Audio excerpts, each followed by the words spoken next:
Well, if there's any one thing that you should pick up from the Wuthering Waves 2.6 special event that aired yesterday, it's that Kuro is all in on their story. I mean, they start off talking about the story, and then they keep talking about the story. And then they talk about the two new resonators they're introducing in the update and how they are the center of the story. So yeah, it's pretty safe to say in Update 2.6, it's all about the story. But honestly, that's really a good thing. Because one thing that has been made abundantly clear in the last two updates, and that is that Kuro's writing team is freaking cooking. I mean, in Update 2.4, they made us all scratch our heads and go, what the fuck just happened? And then in 2.5, they made us all collectively fall in love with the villain and pretty much come to loathe our own main character. And in any game story, that is no small feat. So it looks like in 2.6, we're going to pick up pretty much exactly where 2.5 left off. Remember, we were tasked by Finrico to go to Septimont to find out the final clue about the journeying paradise, which, by the way, is actually just another name for the Dark Tide. And it just so happens that we've received an invite by none other than the Ethal Augusta herself to come to Septimont.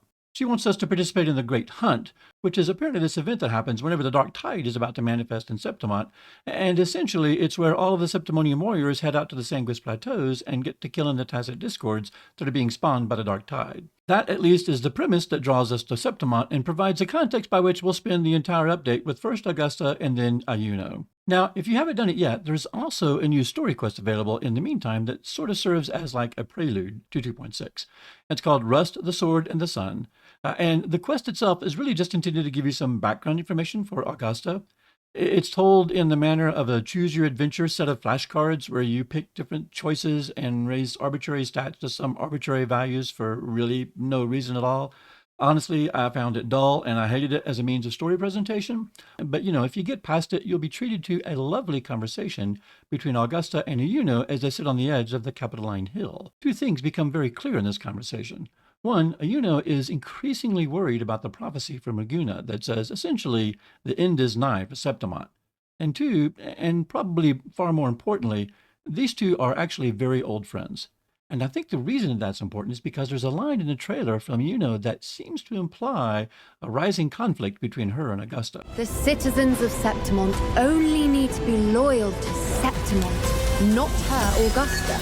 Beyond the story stuff, there's the usual offerings from a Wuthering Waves update. I'm not going to go into too much depth on the two new resonators.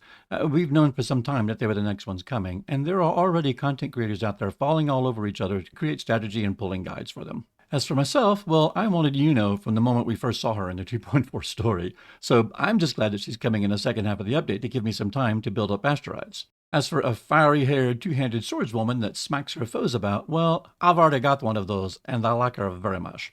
Now, besides the new resonators and new zone and all of that, there was one event that definitely caught my eye and even made me chuckle a little bit, and that is the Tower Defense Simulator. So what this is, essentially, is a third-person tower defense game. Now, as you may know by now, in my day job, I am the technical lead for Robot Entertainment. We make the tower defense franchise Orcs Must Die. So yeah, I've been making, playing, and testing third-person tower defense games for over a decade. Needless to say, it is with great interest I'm looking forward to seeing their take on the third-person tower defense genre. And of course, it's always a bit humbling when you see a game that you've spent a significant chunk of your career working on rolled into a mini-game on the latest gacha. I mean, I guess that's what 40 million a month will get you, right?